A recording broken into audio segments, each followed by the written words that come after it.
Hey everybody, welcome back to the Roundtable of Wraith. I am Chris, and today I'm joined by a special guest, Roscoe. Roscoe is a part of our local little meta here on the southwest side of Chicago. So, Roscoe, thanks for hopping on. Thanks for having me. Of course. So a little preface before we start the video. This video is is going to be about a really cool Ravenous Meataxe style Rhinar deck that Roscoe's been playing at our local scene the last few weeks. But I think it's important before we get into that for us to or Roscoe and I to tell you as the viewer kind of our perspective on how we approach Flesh and Blood and kind of what our involvement level is with the competitive scene. So, I don't want to put words in Roscoe's mouth, but I certainly pay a lot of attention to the YouTube content that's posted out there. But as far as he and I being taking deep dives into the Discords and like the Rhinar chat, we're a bit disconnected from that. So, not to say it's good or bad or whatever. If you are in that situation, or maybe you're not, you're kind of like us, we were kind of pulled back a little bit. I think it's just important to know that we certainly love to play the game at our local level, but we don't really have that scope of what's going on in, say, the Rhinar Discord, if this is something that's already been discussed or what have you. So, Roscoe, do you have anything else to touch on that point before we kind of get going here? Yeah, we're not blowing any minds necessarily. That if you have a list of a similar idea that's even more cracked, tell us about it. We'd love to know. Yeah, I would anyway. Yeah, I wanted to bring Roscoe on because, and I guess another point here before I keep going is, Roscoe and I, we, like I said before, we definitely are Flesh and Blood players, but we're also just kind of tabletop players too. So you can see in the back there behind Roscoe's left shoulder, he's got that beautiful Frosthaven box and some other games to the right. So, and just me personally, I've been a bit busy. I've been in graduate school for the last 10 to 12 months. So, just our time isn't really exactly there to, be slamming in Levi Roush style practice reps and Sam Dando drip drop Dando swag style. Briar points to the first Briar to top a Grand Prix, not a Grand Prix, a calling. So, like Roscoe said, if there's anything that we're certainly open to constructive criticism and comments about anything that you see here and on the channel. So, and speaking of Roscoe, a main reason I wanted to bring him on is because Roscoe have a great mind for games, a great mind for brewing up kind of, I think, not super obvious ideas. And this Meataxe deck is certainly an example of that. So there's some new cards in here from Dynasty that I think maybe make this deck or give this deck a little bit of oomph compared to where it was before, maybe the weapon itself. So was there a particular reason or particular card that kind of drew you into wanting to build around the Meataxe as opposed to the Romping Club or the Mandible Claws? Yeah, two. One of which I'm kind of cooling on, but one I still love. So it's Berserk and Savage Beatdown, two of the sweet Majestics out of whatever that set was called. Yeah, it's called Dynasty. Dynasty, yeah. So if you didn't see, Ryan and I did a little hot takes video on Brute, and we were kind of not exactly sure how to evaluate the Berserk card.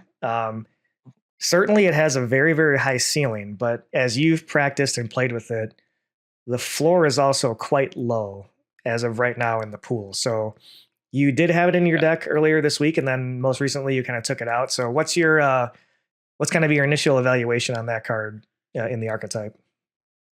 Yeah, Berserk is a fine card, and sometimes it's a really good card, and it probably will get better over time. And this deck is built to maximize it, because something about Berserk is it rips off the top, which means you want a really, really high 6 density. Because if your deck is full of like hand discards, you can cheat that around, so you don't need as high of a 6 density.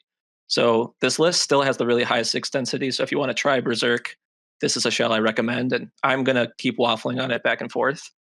But it also, it just has a high opportunity cost. It's a yellow, it's not a 6, and it is really good in hands that are already good. So if I could play a card that's a yellow and a 6, or just a blue that's occasionally useful, currently I've opted for that in the slots that could be occupied by Berserk. Gotcha. the idea behind the Meataxe and some of the other includes are definitely to kind of enable it. So this is the time to play it, or this list, I would say. General idea. Gotcha. So yeah, with that on the table, you kind of said it almost feels like a win more card in a way Yeah. sometimes. Yeah. But I guess to clarify, we should talk about the Meataxe real quick. So the Meataxe, when you activate it, it's the same effect as those cards like what the Pulping and the Mm-hmm. Bear Fangs, right? Or the Draw and Wild discard. Ride. So Yeah. you draw and discard off the top, and if you hit a 6 on it, that is then giving the Meataxe a power buff. Yeah. So to your point about the Berserk, the Meataxe, if you play a Berserk and then you also attack with the Meataxe, that could itself trigger the Berserk effect. Yeah, totally. So So like Berserk on a turn where you're only going to discard once is not that great. You only lose value. If you can discard twice in a turn, then Berserk is okay to good, kind of depending on what you hit. And discarding 3 and up is when it like makes cash and it's crazy. But like a turn where you're discarding 3 cards already is already like wide and strong. So that's why I'm kind of on it. But yeah, the Meataxe exists to be that like easy second discard so that you can kind of play a hand like you would have played it otherwise, just get an arsenal kind of because you played Berserk. sure, right. Yeah, you get Basically. that card back at the end to have something in the arsenal after your turn. Yeah. So it is a really cool concept, and we needed someone, or at least Ryan and I needed someone like you who's clever enough to figure out like, oh, maybe the Meataxe is a good way to help us trigger the Berserk, like you said. But you're seeing for the viewers watching on the screen here, you're seeing Roscoe's current shell, and this is just a 60 card shell. We were talking off camera about how we, as nice as it is to get the full min max, optimized list from people after a tournament or whatever. The premise of this video is just kind of putting the idea out there and trying to stir the pot a little bit and get some people maybe thinking about trying the Meataxe Berserk-ish type build. So with the list on the screen, Roscoe, is there anything that you wanted to kind of touch on about particular card choices or number of blues or yellows or what have you? Yeah. So the other one of those Dynasty cards, the one that it kind of reversed in my brain. Originally, I was thinking Berserk's going to be awesome. I'm going to build this deck around Berserk. And then I also played 2 Savage Beatdown. And now I'm totally the opposite. The deck is, in my mind, largely built around pulling off Savage Beatdown, which I originally read it and thought, like, it's so conditional. There's no way this card is any good. But basically, in practice, it's a lot better than I originally evaluated at. Basically, because the payoff is there. So there's hoops you got to jump through. You have to discard something that doesn't consume an action point somehow, and then have another blue and another card to discard. So it's a 4 or 5 card hand that's hard to set up. But you're doing like 18 damage on that turn. So like, yeah, I'll jump through hoops to do 18 damage. It's amazing. Yeah. So now the deck is built. A lot of the choices that the deck makes are to really facilitate making a Savage Beatdown turn happen, like at least once, ideally 2 times. Gotcha. So is that when you see the beatdown early, is that something that you're trying to leave in the arsenal and set up for? Or are you maybe pitching it? I mean, I know it's kind of contextual, obviously, but are you generally trying to lean on arsenaling it early to try to get it off as quickly as possible? Or is that more of a late game ender or can kind of serve both roles, I guess? Yeah, because this deck right now is so like all in, it's probably better to be a more well-rounded version. But this one I would arsenal it because it's kind of the one trick I'm kind of trying to pull off. And having it in arsenal is very convenient because it ensures you against it being the first card discarded. Because you can have an awkward thing happen where you do your first enabler and just discard the Savage Beatdown, and then you're having an okay turn, but not a Savage Beatdown turn. So yes, I like arsenaling it. I like arsenaling it, or the kind of like the other half of the package is the go again, like draw discard cards. So Wild Ride and Pulping, those are the dream lead in, and Blood Rush Bellow, of course, totally awesome. So I would arsenal one of those cards as well as kind of the 2 pieces, like those cards plus like kind of any random assortment of the other like yellow and blue whatever's in the deck is going to be money. Yeah, there's certainly something to be said about a turn where you do a pulping or a wild ride into a savage beatdown. Like you said, I mean, that's an absurd amount of damage, and they're going to have basically no hand at that point to do anything about it. So, Yeah, yeah. I'm also playing like less of the intimidate package than I would have with Rhinar. Like not a ton of barraging beatdowns, and I was cutting out some of the discard things because that line like already does that. It already strips 2 cards, and you're doing so much damage. They're gonna block anyway. mhm, So you kind of get that evasion anyway without devoting any deck slots to it. sure. And to that point about if you did have Berserk in the deck, clearly the more barraging beatdowns you have in the deck, the more you're diluting the 6 power density Exactly. there. Yeah. Yeah. So the 6 density is really high. 50, I think 6 is. So any including any card that's less than a 6 makes the wild rides and pulpings less likely to hit is Sure. the key thing. So I love being able to get the action point from them instead of having to roll scab skins.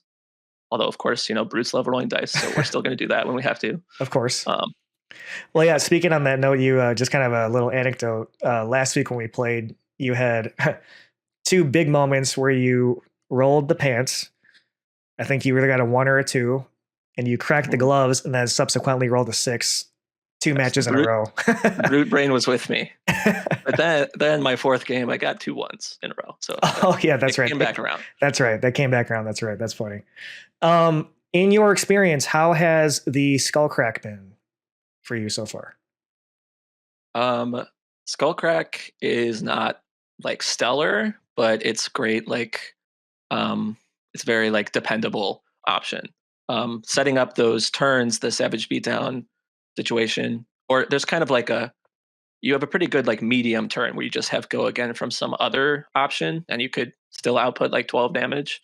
And Skullcrack is really good at making that happen because it's just to add one more resource. Like some of these cards, um, are in a particular place kind of because of Tunic, like the 1 cost cards that discard a card from your hand, the Savage Feast and Mhm. Savage Swing. Yeah. Those become like way more efficient if you're spending a Tunic resource on them, like instead of a full card. Same difference with, or like Skullcrack kind of enables those things to happen as well. So it's definitely less good than Beast Within. I would say Beast Within is like the amazing baller card you want to discard, but it's a super great addition. I think it's something that's kind of close to being cut because it's a red and it's Mhm. not stellar to actually play. So that puts it in a weird spot. So there's a lot of cool reds we could be playing. Sure. Yeah. To So that note, for now, I'm loving it. it's interesting that they did make it a red. Like maybe they thought it'd be too good if they made it a yellow or a blue. But the discard effect, to your point, certainly very strong. But besides that, it's just an underwhelming card, right? It's a 3 block red, basically. But Yeah, it's a very it's normal 2 card hand. sure. But to your Under point curve. there, to what you said, it does enable some cool things with the tunic because you do have a lot of, at the least there you could pay for a meat axe swing or Yeah, whatever. and I'm running what I would guess is way fewer blues than people that are going for more claws, um, because like for one thing, I don't need the resources quite as much. Only on these like specific turns. It's really built around having like 1 card and 2 card hands, and then occasionally the big mega hand. So I don't need a blue every hand necessarily. And because I'm doing these draw discards, every card that's not a 6 is a big opportunity cost. So I'm trying to keep that as low as possible. Of course. So another time that Skullcrack really comes in clutch is when you need that 3 for the Alpha Rampage or the Savage Beatdown, and it turns your yellow into a blue. So it's nice. It's really good when it fits those niches and like really enables something perfectly. And then it's just like, so glad I have this card. For sure. Yeah. It definitely seems, I guess after your little analysis there of the card, it does seem like it could be kind of tricky to navigate. Like you need to have possibly have the discard attack, like your Savage Feast or Savage Swing in the arsenal beforehand, or whatever it may be. But the payoff is certainly there if you can figure out how to maximize that dollar or that resource.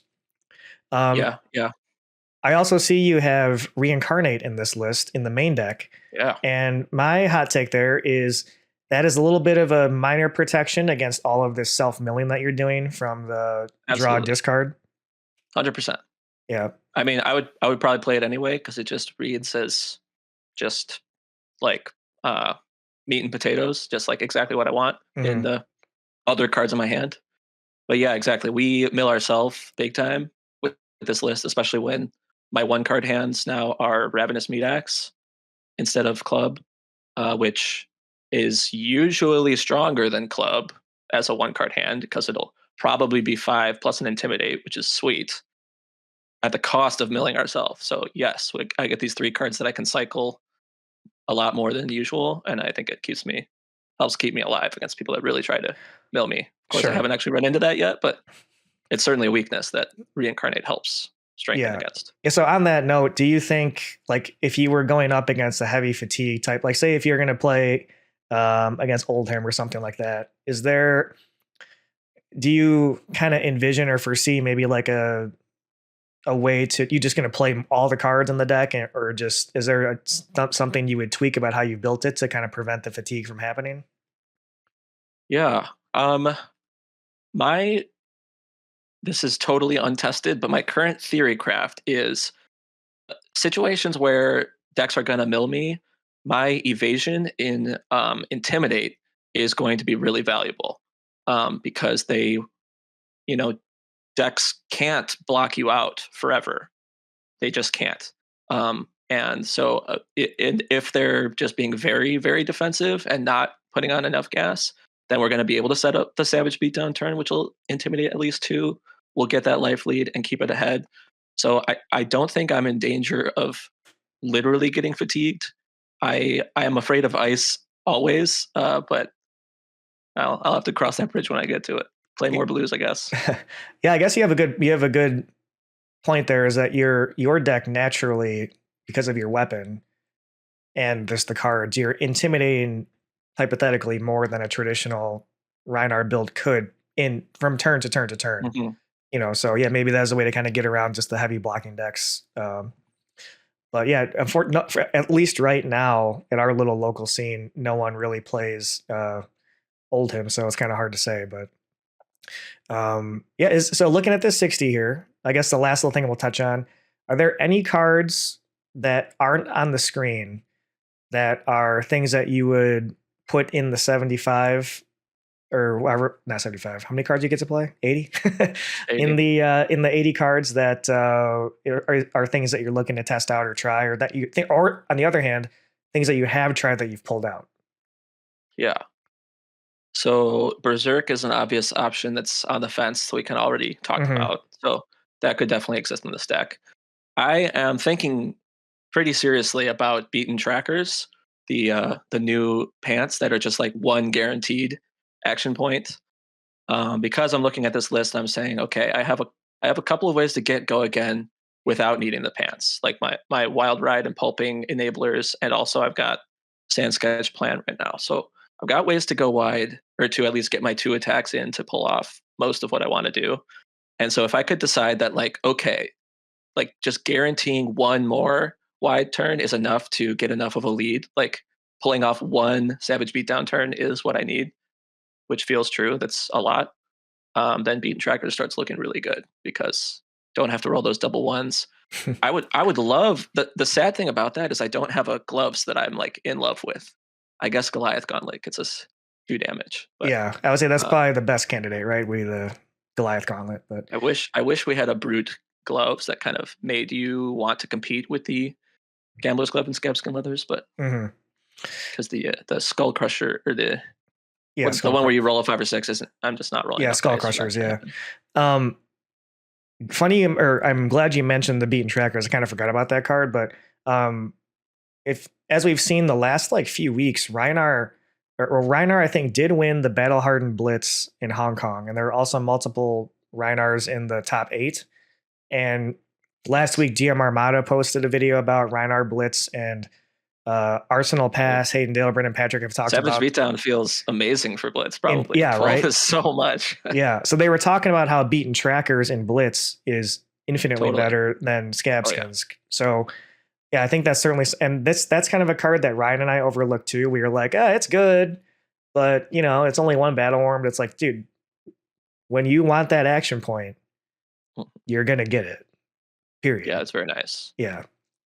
And So this deck is really consistent on the 6s, so it's like very, very likely the Beaten Trackers is going to hit for you. So yeah, it's a very consistent action point. For sure. Well, yeah, Roscoe, thanks for hopping on. We wanted to just feature this Meataxe deck because, if you look at Rhinar lists from tournaments, I don't think you've ever seen one Meataxe in any of those decks, basically ever. So, but, again, to repeat what we said before, this is 60 cards with 5 equipment. So the rest of the build is, up for you to tinker with and try to figure out some cool ideas. If you have anything, please let us know if there's things that you've tried, or maybe you're a Meataxe enthusiast.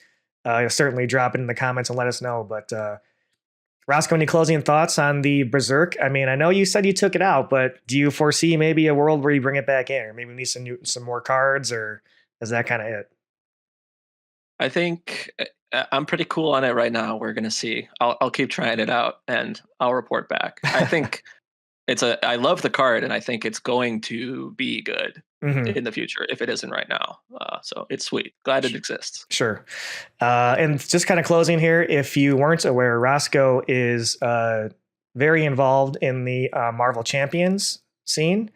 So if you are a Marvel Champions player or enthusiast, I'm going to put a link to Roscoe's YouTube channel in our description here. So make sure you check him out. He does a lot of cool work over there. So you do, is there like kind of a baseline spiel for your channel there, Roscoe? I try to entertain and make people a little better at the game, especially helping you understand some rules stuff that is tough sometimes. Gotcha. Some wonky rule stuff. Well, I think Flesh and Blood players can relate to that, that grind. So, but yeah, thanks for watching, guys. Roundtable. This has been Chris with Roscoe. Get that Meataxe out. Start discarding cards. Yeah. Go berserk if you can. You'll never lose. You never lose. Don't roll a 1 on the pants. All right, Raz. Thanks for watching. We'll see you next time.